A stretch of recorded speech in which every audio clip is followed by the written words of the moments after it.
BFM Business et Tech Co présente De quoi je me mêle, François Sorel. Voilà, c'est le retour de quoi je me mêle. De quoi je me mêle, en tout cas une deuxième partie qui est exceptionnelle, les amis. Merci en tous les cas d'être là. Ce que vous êtes en train de regarder a été enregistré et écouté, a été enregistré à Vivatech. Vous savez, ce grand salon dédié à la tech dont c'était le 10e anniversaire il y a quelques jours de cela.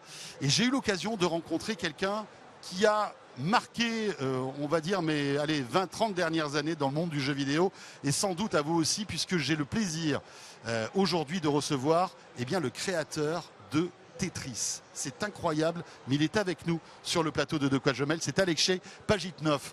Bonjour Alexei. Hello. Bonjour, merci de m'avoir invité. On est très heureux de vous recevoir. Vous êtes une icône du jeu vidéo pour des millions de gens. En France, on adore Tetris, mais dans le monde entier, on adore Tetris. Et l'histoire de Tetris, c'est pas qu'un jeu tout simple, c'est aussi une histoire incroyable qui s'est déroulée dans les années 80 et que vous allez nous raconter maintenant, si vous le voulez bien. Mais juste avant, vous êtes ici à Vivatech, à Paris. Est-ce que vous connaissez Paris et pourquoi vous êtes ici ? Oui, je viens pour une interview d'abord et puis rencontrer des gens. J'étais très bien reçu hier et d'autres interviews aussi. Alors ce qui est intéressant, c'est que vous avez créé ce jeu un peu par accident, on dit. C'est vrai ? Parce que vous n'étiez pas au départ un créateur de jeux vidéo. Vous êtes on va dire un scientifique. C'est quoi l'histoire de Tetris ? Qui a été d'ailleurs raconté, il y a un film sur Tetris qu'on peut retrouver sur Apple TV. Have you seen it? Yes. Avez-vous le film? Je l'ai adoré, incroyable. C'est un très bon film. Tout a commencé en 1993 ou 1994 quand j'ai eu mon PC. Et je ne dépendais plus d'autres facteurs et je pouvais programmer par moi-même les choses. J'ai toujours adoré les puzzles et des sortes de jeux mathématiques. Donc j'ai commencé à programmer des jeux, j'en ai fait plusieurs et Tetris n'était que l'un d'entre eux. Alors je crois que ça a été créé dans les années 80, pas les années 90, Tetris. Oui, les années 80. Oui, là, c'est ça. 1984. Oui, parce que, en fait, je crois qu'il y a eu une petite mésentente ou incompréhension. C'était en 84 et non pas en 93, comme Neil, notre traducteur, qu'on salue d'ailleurs, qui est derrière en régie, nous l'a dit. C'est important parce qu'on est en plein cœur des années 80, en pleine guerre froide. Qu'est-ce qui s'est passé après? Lorsque vous avez créé ce jeu, est-ce que vous vous êtes dit tout de suite, waouh, j'ai créé un truc de dingue, ou est-ce que finalement, vous n'aviez pas le recul nécessaire pour vous dire, ce jeu va rendre addict des millions et des millions de gens? Oui, j'étais très surpris moi-même. J'étais moi-même accro à mon propre jeu. Je ne pouvais pas arrêter de le programmer parce qu'en fin de compte, je m'amusais tellement à le jouer, je faisais semblant de travailler dessus. Et je me suis rendu compte que le jeu était vraiment très addictif. Et c'était une raison pour laquelle j'ai voulu essayer de le publier à tout prix. Ce qui s'est passé, c'est qu'après, le jeu vous a un peu échappé, finalement. Et c'est quand même incroyable. Vous avez, durant les premières années, rien touché sur Tetris. C'est-à-dire que ce jeu, qui est sans doute le jeu le plus emblématique du jeu vidéo, ne vous a pas rapporté d'argent pendant de très nombreuses années. C'est vrai?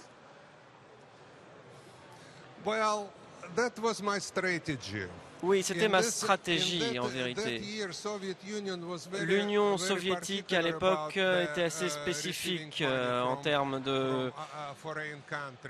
d'argent venant de l'étranger. C'est-à-dire que soit je me battais contre l'Union soviétique jusqu'à la fin de mes jours, ou j'essayais de publier mon jeu quand même et devenir célèbre. et ensuite recevoir plus tard des fruits de mon travail. Ça a été une décision stratégique et je ne m'en suis jamais plaint, je dois dire. C'était la bonne décision à prendre. Donc, c'était l'Académie des sciences de l'URSS qui avait les droits pendant 10 ans et ils m'ont aidé à bien le publier, je dois dire. Après, évidemment, la vie est faite de rencontres et la rencontre qui a tout changé pour vous, enfin je crois bien, c'est la rencontre avec Hank Rogers. Est-ce que vous pouvez nous parler de ce monsieur? Oui, c'était très important, un moment très important pour l'histoire de Tetris quand il est arrivé. Lui-même était accro à la première version du jeu et il a voulu pouvoir obtenir les droits pour le Japon.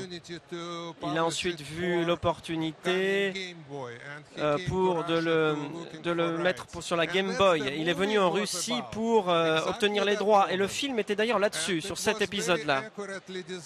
Et donc, ça a vraiment été bien mis en scène, la façon dont l'accord a été noué avec toutes les autres entreprises qui étaient impliquées. Donc tout est dans le film en fin de compte. Et c'était une réunion très importante pour moi, car c'était le premier de ce genre, personne de ce genre que j'ai jamais rencontré. Il n'y avait pas de profession en Union soviétique. Est-ce que vous jouez à Tetris encore aujourd'hui, sincèrement? Vous arrive de prendre une petite console ou de brancher une PlayStation et de vous faire une partie? Et est-ce que vous êtes un bon joueur à Tetris?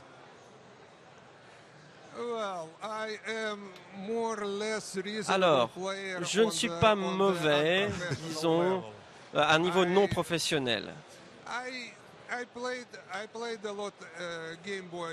J'ai beaucoup joué à la Game Boy et voilà, c'est à peu près mon niveau. J'ai obtenu un certain niveau, mais quand même ça va. Et maintenant, je suis vraiment en retard sur beaucoup de personnes. Donc, il faut être plus jeune, je pense, pour jouer à ce jeu. Ce qu'il y a d'incroyable, Alexei, c'est que ce jeu donc a plus de 40 ans, c'est ça?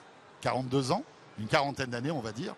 Et il n'a pas vieilli. Comment expliquez-vous qu'un jeu aussi, je dirais, simple, finalement, soit toujours autant, enfin, qu'on soit toujours autant accro à ce jeu-là? C'est plus qu'un jeu vidéo, non?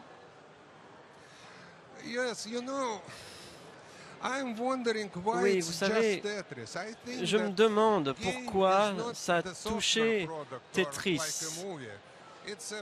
Je pense que c'est un jeu, un produit psychologique en fin de compte. Et la technologie change, mais notre cerveau reste. Donc un bon jeu doit pouvoir durer longtemps. C'est ce que je crois profondément. Et aujourd'hui, ce n'est pas éternel, mais en fin de compte, c'est encore aujourd'hui en vigueur. Et j'ai voulu que les gens puissent s'amuser pour toujours, finalement. Ce qui est incroyable, c'est que quand on joue à Tetris, moi j'ai des souvenirs et j'imagine que tous ceux qui nous regardent et qui nous écoutent en ont aussi. Après avoir joué 1 heure ou 2 en se couchant dans notre esprit, on voyait en fait toutes ces formes pour arriver au Tetris parfait. Est-ce qu'on arrive à expliquer ça psychologiquement? Vous vous êtes intéressé à ça? On a l'impression que Tetris est un jeu qui rentre au plus profond en fait de notre pensée.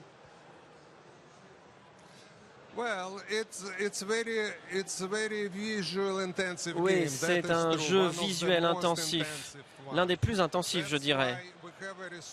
Voilà pourquoi il y a eu des recherches psychologiques très sérieuses selon lesquelles le Tetris aide notamment dans le traitement de trauma. Ça a été prouvé que le Tetris aidait parce que ça permet d'oublier les flashbacks d'événements tragiques. Et il y a eu des recherches là-dessus. Et donc il y a des recherches médicales pour également mettre au point des produits médicaux. Donc ça a un effet psychologique. Mais je l'ai fait uniquement pour m'amuser. Je n'avais pas d'autres visées. simplement pour le divertissement. Alors j'invite à tous ceux qui nous regardent et qui nous écoutent à regarder le film Tetris qui est disponible en France sur la plateforme Apple TV, qui est incroyable parce que ça raconte tout ce que vous venez de nous dire. Est-ce que le film a pris quelques libertés narratives finalement? Est-ce qu'il y a des choses qui vous ont choqué ou dont vous n'êtes pas d'accord?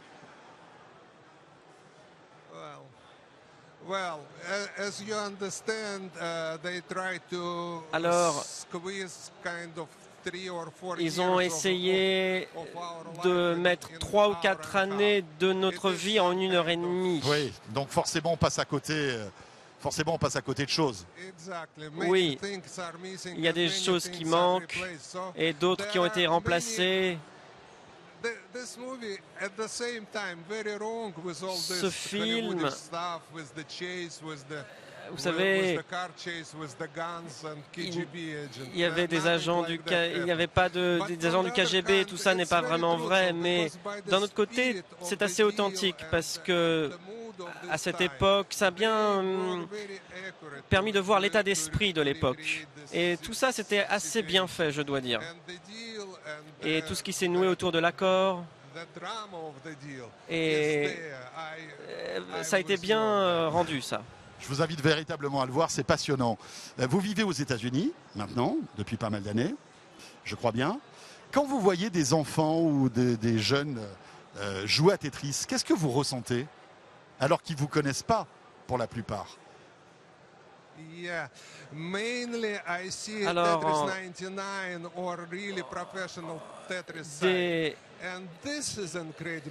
c'est incroyable ce que les professionnels du Tetris arrivent à faire avec ce jeu. Ils vont tellement vite, ils sont tellement malins avec leur stratégie. Je suis fier des nouvelles générations. On perd un petit peu de public et les nouveaux clients, vous savez, ils ont beaucoup de jeux à disposition et ils n'ont que 20 secondes vraiment à consacrer au jeu. Donc on travaille à des mises à jour sur le jeu pour qu'il soit davantage finalement joué par les nouvelles générations. Alors comment peut-on le mettre à jour, ce jeu justement? Parce qu'il a connu plusieurs itérations finalement depuis toutes ces années. Quelle est la touch que vous pourriez rajouter?